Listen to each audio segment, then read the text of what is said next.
Hello and welcome to Projector, and on this episode, an all-star comic cast is throwing one hell of an office Christmas party and everyone's invited.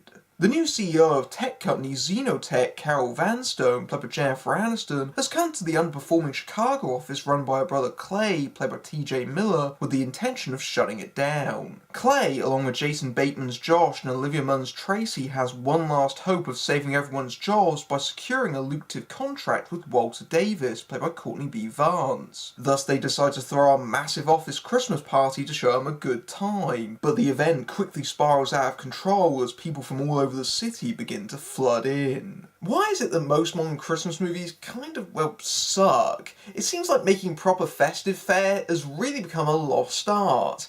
Yeah, there have been a few exceptions, with the likes of Arthur Christmas, for example, but on the other hand, you've got things like Fred Claus and Four Christmases, Love the Coopers. Hell, we've already had a turkey earlier this year, the other R-rated comedy this year, Bad Santa 2. It feels like the films themselves are a lot more cynical and jaded than they used to be, and it also feels like they're a lot more calculated. Oh, let's throw a bunch of all-star names together at Christmas time, and that's the movie. Office Christmas Party very much takes that tack, and yeah, it's not as bad as any of those previous examples. It's also not very good either. The best way to describe Office Christmas Party is imagine a blending between Project X, the party version, not the Matthew Broderick movie, and Horrible Bosses. Put them together at Christmas time and you've basically got this movie. Project X is a very good point of comparison, and not just for the fact that Oliver Cooper, who played the detestable Costa in that movie, also appears here as one of the office's IT tech guys, but also because the structure of the movie very much reminded me of Project X, especially in the first act. Both Office Christmas Party and Project X both spend their entire first act basically setting up all the shenanigans that are going to happen in the next 30 minutes of the movie in its second act. So you'll have scenes where suddenly TJ Miller describes for no real reason how much he wants to jump over a bridge because he wants to do Fast and Furious. I wonder where that might come into play later. Oh, Olivia Munn has some tech startup idea about using the internet in light bulbs. I wonder if that will come into play later. Everything is so obvious right from the outset. Even the setups that they don't put into the first act of the movie are so painfully predictable from the first moment you see them. There's a snow machine in the office that fires out little packets of mixed water that look like snow. I wonder what might end up in there at one point. No prizes for guessing, incidentally. It just feels so incredibly obvious at every turn, and that is death to a movie like this. If you want a movie about a big, rowdy, unpredictable party, you need to be unpredictable. You need to be surprising. And when I say that it's part Horrible Bosses, I'm only saying that because Jennifer Aniston and Jason Bateman are in this, in their fourth film together, and it's in an office setting. Because really, you could take Horrible Bosses out of that equation and replace it with The Hangover or literally any R-rated comedy that has been made since that movie. Because Office Christmas Party, in its sack, is a whole bunch of very, very used tricks. I mean, I've seen this kind of thing done so many times before, even as recently as last year with Sisters, which again, I thought was a funnier movie than this one, even though that film was wildly overlong. Office Christmas Party may not be safe for work, but in its own way, it is playing it safe. All the tropes of R-rated comedies are here. If you've seen one R-rated comedy about people throwing a massive party with drugs, sex, and foul language, you've pretty much seen them all. And there's not really anything new that Office Christmas Party really brings to the table. It just trots out the usual tropes. And the thing is, the movie doesn't really realise that those things in of themselves aren't necessarily funny.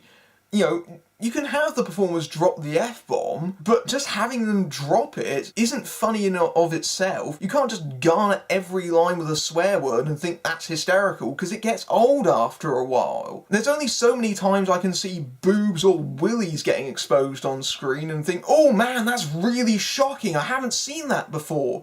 They've become such tired tropes they're no longer transgressive. It just feels like it's, you know, routine at this point that someone is going to get their knob out. Although, points for this movie, I will say that its variation of someone getting their penis out, that joke is at least an interesting variation on the old photocopier gag.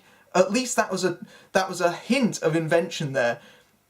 But Office Christmas Party is so often painfully lacking that.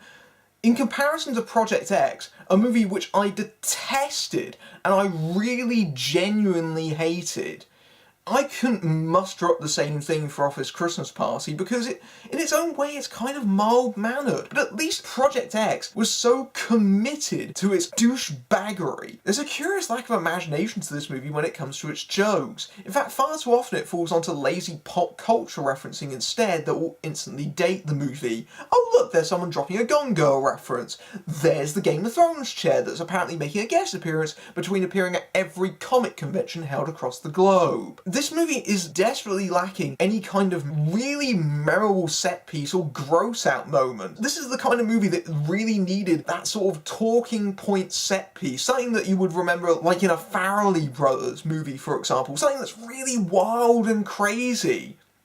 And there's really none of that. It says a lot when the biggest yuck of the movie is Jason Bateman drinking eggnog from a sexually suggestive ice fountain. And it just feels kind of laboured and forgettable, and they don't really give any kind of... Even the throwaway montage parts of the party, where they will just show wild and crazy stuff happening, it doesn't really feel that out of control. It doesn't really feel like it's really kind of gone completely haywire. Again, it just shows what the limited imaginations the filmmakers have. Office Christmas Party also achieves an odd trick of simultaneously being both under and overplotted simultaneously. It's underplotted in the fact that its core plot is basically, let's throw this huge party to impress this VIP! And yet the party itself is full of these converging subplots that it feels incredibly busy and crowded. So you'll have recent divorcee Jason Bateman, he's trying to get with Olivia Munn, and they really don't have any chemistry together, unfortunately, and that's not the only office romance going on. There's one of the employees, Nate, played by Karan Somi, he talks about a non-existent girlfriend, so he's forced to hire an escort, played by Abby Lee from The Neon Demon, from Pimp Gillian Bell, and that subplot, which you think is a minor one, turns out to hijack the main plot in its second half.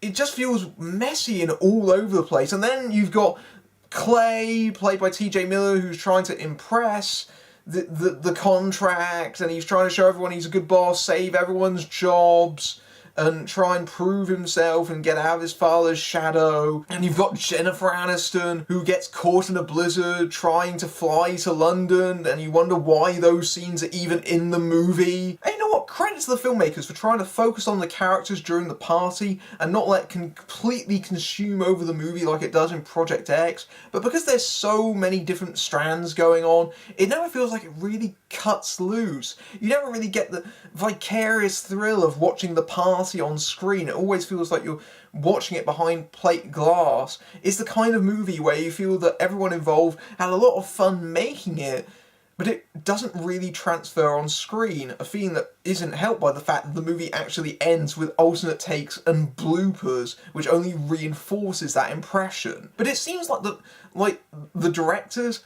aren't especially interested in the party itself, and that is especially clear in the film's final act, because at that particular moment, the party should be reaching a boiling point. It should be tipping over into complete insanity, and yet for some reason, that happens mostly off screen, because our main characters by that point have left the party and have ventured onto the streets of Chicago going on this wild chase, and it feels like the movie has taken this wild tangent to facilitate a big set piece that isn't really that funny, and it just goes into this ending, this Christmas miracle as it were, that requires this tremendous suspension of disbelief if you even remotely know how the internet works, even more so than believing that Olivia Munn is a computer science guru. And you know what, I will be generous because it is the season for it. There were things that I laughed at. It's impossible not to have this many funny people in one place and not derive a little bit of amusement from it. And you know what, there are some cracking comic performances in the supporting cast. So you have Kate McKinnon, who steals the entire movie with her HR lady, this uptight, very much conscientious, trying to make sure that everyone is on their best behaviour, watching over everyone. As the film progresses, she gradually reveals just how weird she really is. And McKinnon goes for this character with great amounts of gusto. It feels like she's a genuinely unpredictable element in this movie, in a film that otherwise really isn't. And as such, she manages to score many of its laughs. Similarly, Gillian Bell as the pimp with a mood imbalance, who weirdly ends up being the film's main villain. In spite of all the script weirdness, Belle's performance here, again, it feels like she's a genuinely unstable element in this movie, and as such, she does manage to steal her 10 minutes of screen time, as it were. And you've got other little bits and pieces. I quite liked Randall Park, actually, as the new office employee who has a very, very unusual fetish.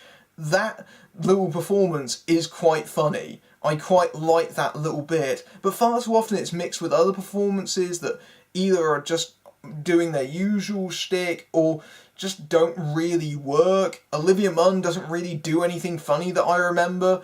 Jason Bateman is kind of doing his usual shtick. I mean, I quite like that. I mean, I quite like his dry, deadpan deliveries, but it's not really anything out of the ordinary for him. He's basically playing what is essentially the straight man here. Jennifer Aniston as the uber bitch, Scrooge-like CEO. I didn't actually find her character funny, I more found her unpleasant. They're trying to play her against type in the same way they did in Horrible Bosses, but it doesn't work.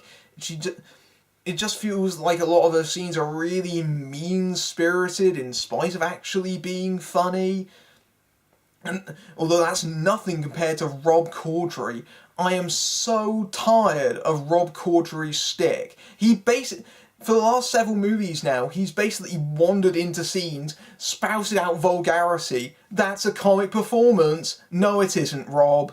You were dreadfully unfunny in this movie. TJ Miller and Courtney B. Vance, they managed to do most of the craziest stuff in the movie, and Vance actually brings something to this character that, again, has to undergo this transformation across the running time. Miller's basically playing what you'd expect him to play. I quite liked him here. I think he works quite well.